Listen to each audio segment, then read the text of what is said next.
I was standing down in New York town one day. Standing down in New York town one day.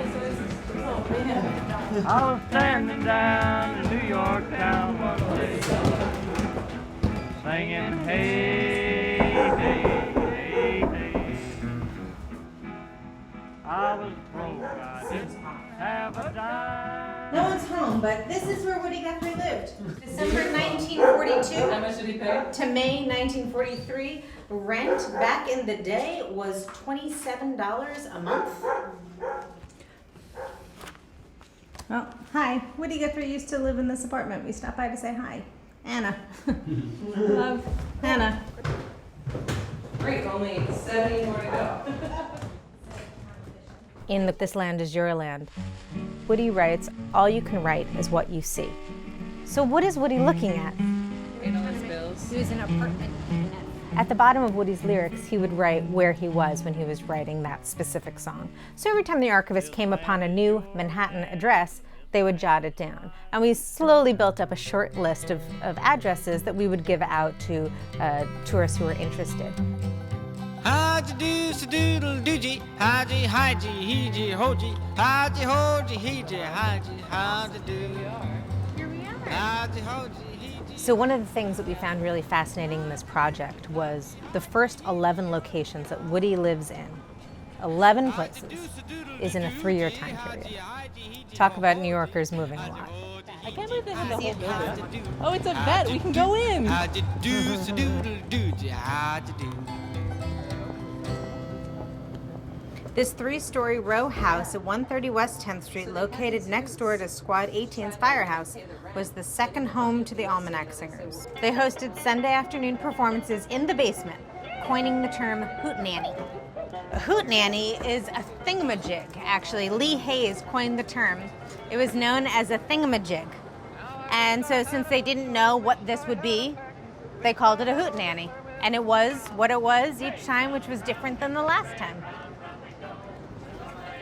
And now it's a veterinarian's office.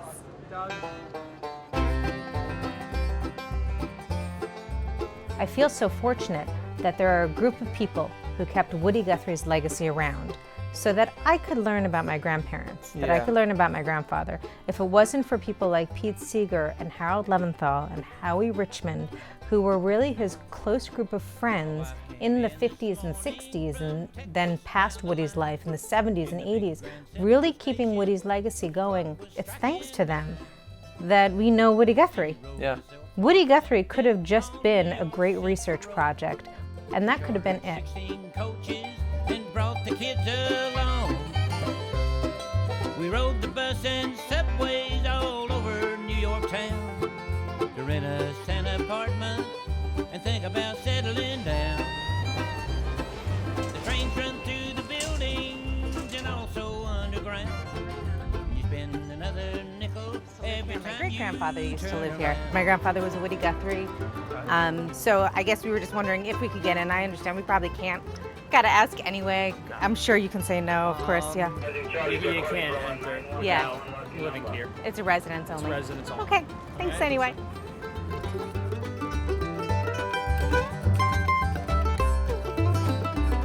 The subway trains are crowded, and when they make a stop, you're at the wrong darn station, and you're pushed off by a cop.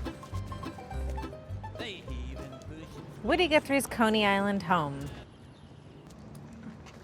The building has since been demolished, and this retirement community lives here now. But this is where it would have been, and that's what it would have looked like. Marjorie and Woody lived here with their 3 kids, Arlo, Jody, and Nora. And Woody would take the kids to the beach every day and go play in the sand and build sand castles and raise a family.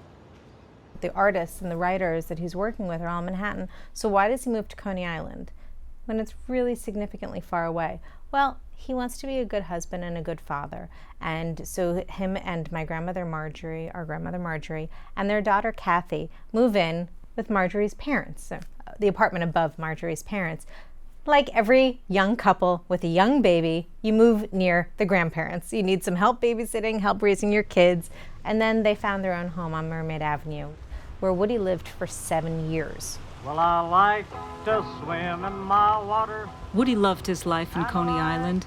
Marjorie would later joke, I think Coney Island reminded him of the Dust Bowl, this large, expansive view of sand. Swimmy, I swim. I like to float in my water.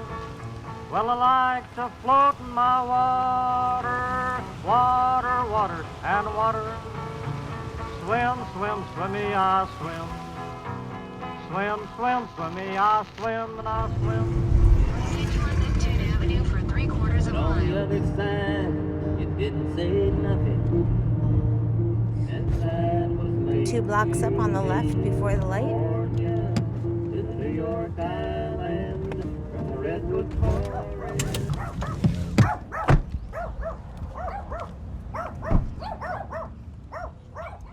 That's what it used to look like. A couple of changes. Mostly the door. That's what it used to look like. And when we were kids, there was a sign right here, posted right here, that said, home of Woody Guthrie. So maybe someone's home? Should we knock? Which would be really exciting. I took piano lessons from Shirley. I'm not selling anything. Wow, this doorway has changed so much. The whole house is. Oh my God. Maybe someone will come home. Let's go see if maybe some of the neighbors are home. Rotante. Yes! Yeah. Yes! that.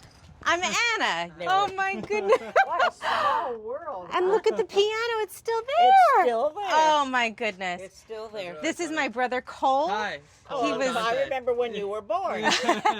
We put out a book on all the places that Woody lived. How and nice. So what one a nice of tribute to Woody. one of the locations, although he was never here, but the kids were here, Yes. and everyone, That's you know, right. Arlo, and then And Dylan came here. My and- son played with Arlo and Jody. Yeah. And Nora. Yeah. And Nora. So Woody was hospitalized when they were living here, He, but he came over on the weekend. Yes, she used to bring him and he'd sit in the backyard, but you could see the Huntingtons had already taken over. Right, right. And he used to sit in the back, and I Yeah. think it was here that Arlo said that Woody taught him all of the verses to This Land Is Your Land. that so? Sitting out in the backyard. I know. Imagine. You were just a little one. It was just a little one. So I'm gonna. He was a a little- blink of an eye. He wasn't. He was a fat baby. Oh, She remembers really accurately. she does. You were really a fat baby. She. Cole was born just under 10 pounds. Well, that's fat, isn't it? Yes. Very fast. The Atlantic Ocean, West 37th Street in Coney Island, down by the rocks. Woody's final resting place. Go down to the water where the oil floats by. Drop your head down and cry.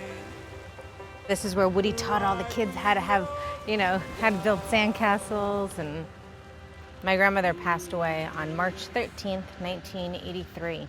So every March 13th, my mom would pull us from school and bring us down here. We'd get a hot dog and some French fries from Nathan's, bring it down onto the beach, sit down and say hi to Woody and Marjorie.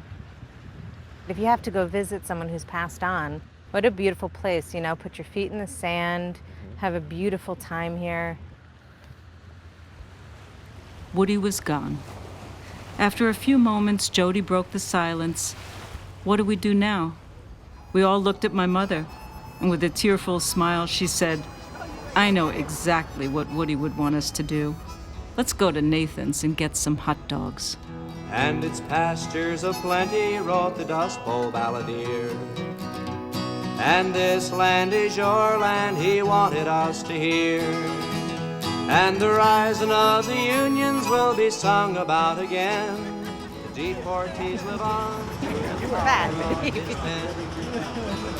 and now he's bound for a glory all his own, and now he's bound